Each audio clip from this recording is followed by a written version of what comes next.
Breaking news చూస్తున్నాం. BRS అధినేత మాజీ సీఎం కేసీఆర్ ను మాజీ మంత్రి హరీష్ రావు కలిశారు. ఎర్రవల్లిలో కేసీఆర్ నివాసానికి వెళ్లారు హరీష్ రావు. ప్రధానంగా కాళేశ్వరం కమిషన్ నోటీసుల నేపథ్యంలో ఈ భేటీకి ప్రాధాన్యం సంతరించుకుంది.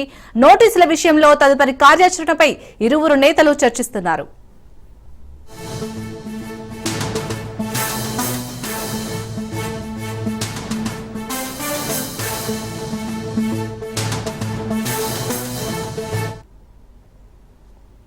ఇటు బీఆర్ఎస్ అధినేత మాజీ సీఎం కేసీఆర్ ను మాజీ మంత్రి హరీష్ రావు కలిశారు. ఎర్రవల్లిలోని కేసీఆర్ నివాసానికి వెళ్లారు హరీష్ రావు. ప్రధానంగా కాళేశ్వరం కమిషన్ నోటీసుల నేపథ్యంలో ఈ భేటీకి ప్రాధాన్యం సంతరించుకుంది. నోటీసుల విషయంలో తదుపరి కార్యాచరణపై ఇరువురు నేతలు చర్చిస్తున్నారు. దీనిపై పూర్తి డీటెయిల్స్ మా బ్యూరో చీఫ్ రాజరెడ్డి అందిస్తారు. రాజరెడ్డి, చెప్పండి, మాజీ సీఎం కేసీఆర్ కి అలాగే హరీష్ రావు మధ్య భేటీకి సంబంధించి అప్డేట్స్ ఏంటి? తేదీన మాజీ ముఖ్యమంత్రి కేసీఆర్ ను విచారణకు రావాలి, అదేవిధంగా జూన్ 6వ తేదీన మాజీ మంత్రి హరీష్ రావు విచారణకు రావాలని కాళేశ్వరం కమిషన్ ఇప్పటికే నోటీసులు జారీ చేసింది. ఈ యొక్క నేపథ్యంలో ఈరోజు హరీష్ రావు ఎర్రవెల్లిలో ఉన్నటువంటి మాజీ ముఖ్యమంత్రి కేసీఆర్ ఫామ్ హౌస్లోకి వెళ్లారు. వీళ్ళిద్దరి మధ్య దాదాపు అరగంట పైగా డిస్కషన్ జరిగినట్టు తెలుస్తుంది. ముఖ్యంగా ఈ యొక్క కాళేశ్వరంకి సంబంధించినటువంటి నోటీసుల పైన ఏ రకంగా ముందుకెళ్దాం, ఎలా ముందుకెళ్దాం అనే ఆలోచన చేసినట్టు తెలుస్తుంది. ఇప్పటికే బీఆర్ఎస్ సంబంధించినటువంటి నేతలు పెద్ద ఎత్తున విమర్శలు చేస్తున్నారు. కాంగ్రెస్ ప్రభుత్వం కక్ష సాధింపు చర్యల్లో భాగంగానే కేసీఆర్ కు అదేవిధంగా హరీష్ రావుకు నోటీసులు ఇచ్చారు. ఒకవైపు కాళేశ్వరం కమిషన్ గా ఉన్నటువంటి ఘోష్ అసలు విచారణ ముగిసిందని చెప్పిన తర్వాత మళ్ళీ కేసీఆర్ కు అదేవిధంగా హరీష్ రావుకు నోటీసులు ఇవ్వడం ఏంటి, మళ్ళా 2 నెలల పాటు కాల పరిమితి పొడిగించడం ఏంటి, ఇదంతా కూడా కక్షపూరితంగా కాంగ్రెస్ ప్రభుత్వం వ్యవహరిస్తుంది అనేది కూడా ఇప్పటికే బీఆర్ఎస్ సంబంధించినటువంటి నేతలు విమర్శలు చేస్తున్నారు. అంతేకాకుండా కాళేశ్వరం ప్రాజెక్టు అసలు ప్రపంచంలోనే గొప్ప ప్రాజెక్టు, పెద్ద ప్రాజెక్టు. కాళేశ్వరం ప్రాజెక్టు కింద చాలా బ్యారేజీలు ఉంటాయి. అందులో ఒకటి మేడిగడ్డ బ్యారేజ్, 3 బ్యారేజీలలో ఒకటి మేడిగడ్డ బ్యారేజ్, చాలా రిజర్వాయర్లు కూడా ఉంటాయి. ఒక్క మేడిగడ్డలో ఉన్నటువంటి రిజర్వాయరు కాస్త కుంగినందుకు ఇంత రాద్ధాంతం చేస్తుంది కాంగ్రెస్ ప్రభుత్వం. ఇదంతా ముమ్మాటికి కక్ష సాధింపు చర్య, దీన్ని ఎదుర్కొంటామనేది కూడా ఇప్పటికే బీఆర్ఎస్ నేతలు చెప్తున్నటువంటి పరిస్థితి కనబడుతుంది. ఈ యొక్క నేపథ్యంలో కేసీఆర్ హరీష్ రావు అసలు 5వ తేదీన జూన్ 5వ తేదీన కేసీఆర్ హాజరు కావాలి, జూన్ 6వ తారీఖున హరీష్ రావు హాజరు కావాలి. ఈ యొక్క నేపథ్యంలో ఎలా ముందుకెళ్దాము, ఎలా ఈ యొక్క కాళేశ్వరం కమిషన్ విచారణకు ఏ రకంగా వెళ్ళాలి, ఎలా ముందుకెళ్లాలనే దాని మీద ప్లాన్ చేసినట్టు తెలుస్తుంది. మొత్తానికి ఇప్పటికే లీగల్ టీమ్ ఒపీనియన్ కూడా తెలుసుకున్నట్లు సమాచారం తెలుస్తుంది. ఈ యొక్క నేపథ్యంలో వీళ్ళిద్దరు కూడా అరగంట పాటు సమావేశమయ్యారు. ఇప్పటికే పలు సందర్భాల్లో కేసీఆర్ కూడా బహిరంగ సభల్లో కానీ పలు సందర్భాల్లో చెప్పారు, కేవలం రాజకీయంగా ఎదుర్కోలేక కక్ష సాధింపు చర్యల్లో భాగంగానే కాంగ్రెస్ ప్రభుత్వం ఈ విధంగా వ్యవహరిస్తుందని కూడా కేసీఆర్ చెప్పినటువంటి పరిస్థితి కనబడుతుంది. గతంలో కూడా కేసీఆర్ కుండబద్దలు కొట్టారు.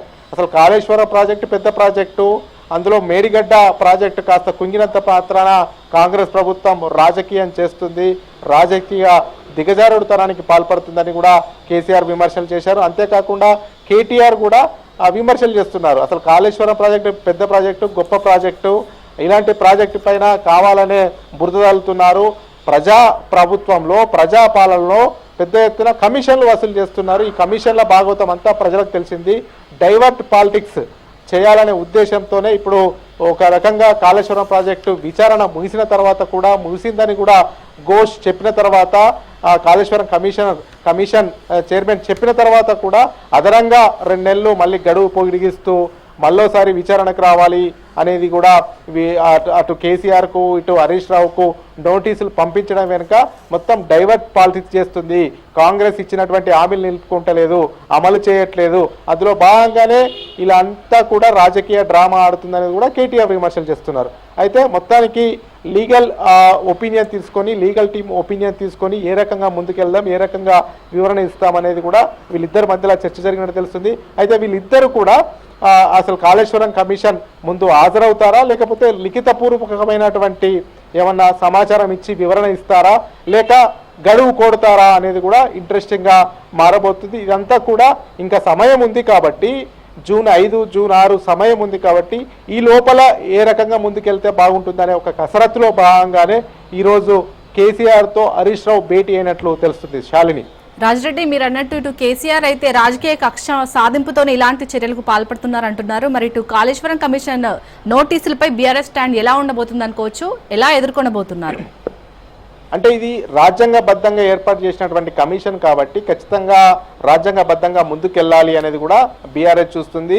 లీగల్ ఒపీనియన్ తీసుకొని, లీగల్ టీమ్ ఒపీనియన్ తీసుకొని వాళ్ళు ఏ రకంగా ముందుకెళ్లాలని చెప్తే ఆ రకంగా ముందుకెళ్లే అవకాశాలు ఉంటాయి. అయితే ఓవైపు లీగల్గా ముందుకెళ్తూనే మరోవైపు అసలు కాంగ్రెస్ ప్రభుత్వం ఏ రకంగా కక్ష సాధింపు చర్యలు చేస్తుంది, ఏ రకంగా ఒకవైపు కాళేశ్వరం కమిషన్ చైర్మన్ ఘోష్ విచారణ ముగిసిందని చెప్పిన తర్వాత కూడా మళ్ళీ 2 నెలల కాలపరిమితి విధించడము, మళ్ళీ కావాలనే కేసీఆర్కు, హరీష్ రావుకు నోటీసులు ఇవ్వడం, ఇదంతా కూడా రాజకీయంగా ఎదుర్కోలేక బీఆర్ఎస్ను, అదేవిధంగా ప్రజల నుంచి కాంగ్రెస్ ప్రభుత్వం ఇచ్చినటువంటి హామీలను నిలబెట్టుకోలేక పెద్ద ఎత్తున విమర్శల పాలవుతున్నటువంటి నేపథ్యంలో డైవర్ట్స్ పాలిటిక్స్ చేస్తుంది అనేది కూడా బీఆర్ఎస్ ఇప్పటికే ఘాటుగా స్పందిస్తుంది. అసలు కేసీఆర్ తెలంగాణ రాష్ట్రాన్ని తెచ్చిందే కేసీఆర్, తెలంగాణను అభివృద్ధి చేసిందే కేసీఆర్. అసలు అద్భుతమైన కట్టడం కాళేశ్వరం. అలాంటి కాళేశ్వరం ప్రాజెక్టు కట్టిన తర్వాత పెద్ద ఎత్తున నీళ్లు తెలంగాణలో కనబడ్డాయి, రైతులంతా సంతోషంగా ఉన్నారు. నీళ్లు పెద్ద ఎత్తున తెలంగాణలో అన్ని గ్రామాలకు వెళ్ళాయి కాలువల ద్వారా. అలాంటి కాళేశ్వరం ప్రాజెక్టు ద్వారా అబండం వేయాలి, అదేవిధంగా కేసీఆర్ను దెబ్బతీయాలనే ఉద్దేశంతో ఈ రకంగా కుట్రలు చేస్తున్నారు అనేది కూడా బీఆర్ఎస్ విమర్శలు చేస్తుంది. అందులో భాగంగానే ఈరోజు దాదాపు సుదీర్ఘంగా ఒక అరగంటకు పైగా కేసీఆర్తో హరీష్ రావు భేటీ అయ్యారు.